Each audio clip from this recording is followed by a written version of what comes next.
Pessoal, talvez vocês tenham visto aí o pessoal falando em defesa da democracia, né? Parece que teve um manifesto aí de algumas categorias falando nisso. E eu tenho algumas coisas a dizer, né? Primeiro, uma pessoa decente, ela não defende a democracia. Ela defende a vida, a liberdade e a propriedade. Porque aí os políticos não vão ter meio de agir contra você. Porque quando uma pessoa defende a democracia, ela na verdade está defendendo a política. Porque os políticos que vão interpretar essa sua suposta defesa da democracia, e eles vão interpretar isso politicamente. Então, é como se você estivesse defendendo a política. E defender a política é defender que esses políticos interfiram na sua vida, que pessoas perigosas interfirem na sua vida. Agora, tem outras coisas também, né? A gente vê alguns jornalistas aí que ficam dando opinião, fazendo análise, né? Até se colocando aí como se fosse mais à direita, jornalistas já idosos que omitiram durante todo esse tempo o Foro de São Paulo. Eles não divulgavam nada, né, do Foro de São Paulo, e o PT começava a agir. O PT chegou na presidência, etc., em várias áreas do Estado brasileiro. E aí essas pessoas, depois de tudo que o PT fez de estrago no Brasil, elas acordam e dizem: olha, não sei o que, o PT isso, o PT aquilo. Esses jornalistas aí, que eu não quero citar nome, mas provavelmente vocês conhecem, eles estavam em grandes veículos nessa época. No entanto, eles não denunciavam os movimentos do Foro de São Paulo, eles escondiam isso, uma coisa dessa gravidade. Aí depois que toda a consequência acontece, aí eles querem falar, querem questionar. Vocês não têm moral nenhuma para fazer isso, né? Nem os veículos, nem os jornalistas respectivos. E outra coisa também, quem eram essas categorias que estavam hoje fazendo esse manifesto patético aí de defesa da democracia? Né? Gente aí da área da suposta educação, né? E é por isso que eu digo, né? Sempre a gente tem as pessoas aí falando: eu quero educação, eu quero educação. Ah, você quer educação? Ok, cara. A gente quer muita coisa na vida, mas não é com violência que você resolve isso. Não é com o Estado pegando o dinheiro das pessoas à força para patrocinar o que você chama de educação que você vai resolver o problema de educação. Mesma coisa é o transporte, etc. Ok? Quem mais estava lá? Pessoal aí do que eles chamam de cultura, né? Pois é, como é que você devolve essa safadeza que eles fizeram hoje contra eles?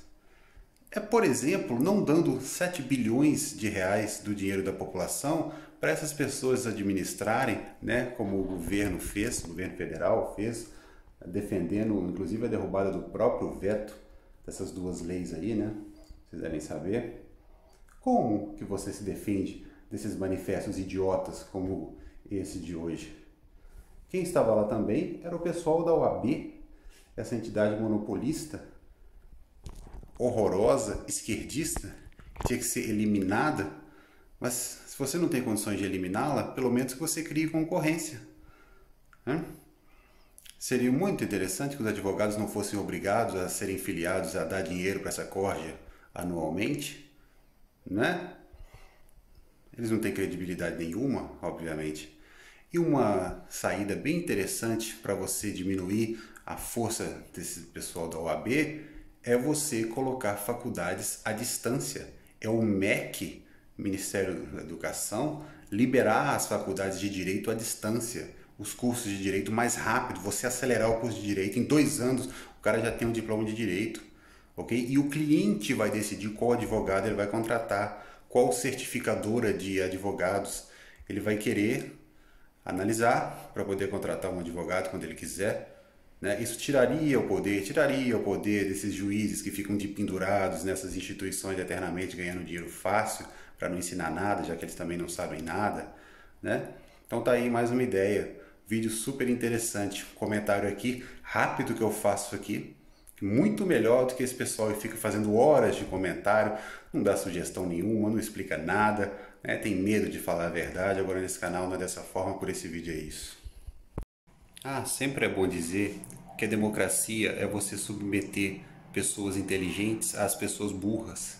Democracia é você igualar pessoas que são diferentes do ponto de vista moral e intelectual. Então, isso não é ético, isso não é correto.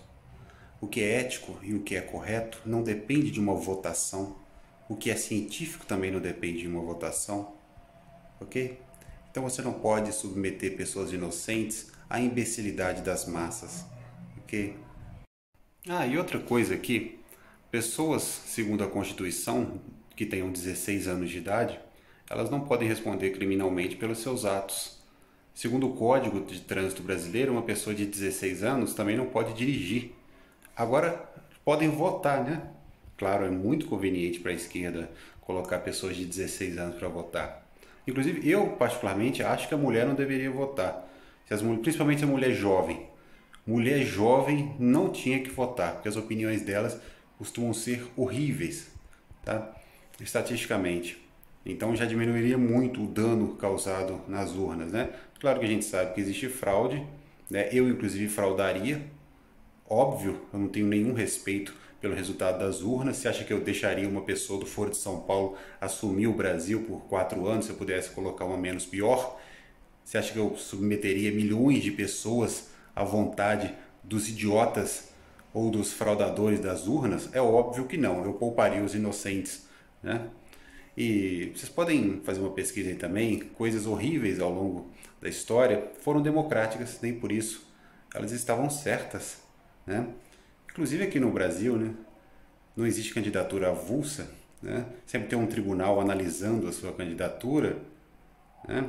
Existe fundo eleitoral, fundo partidário, portanto, né, óbvio que não existe legitimidade nenhuma nessas eleições. Para esse vídeo é isso.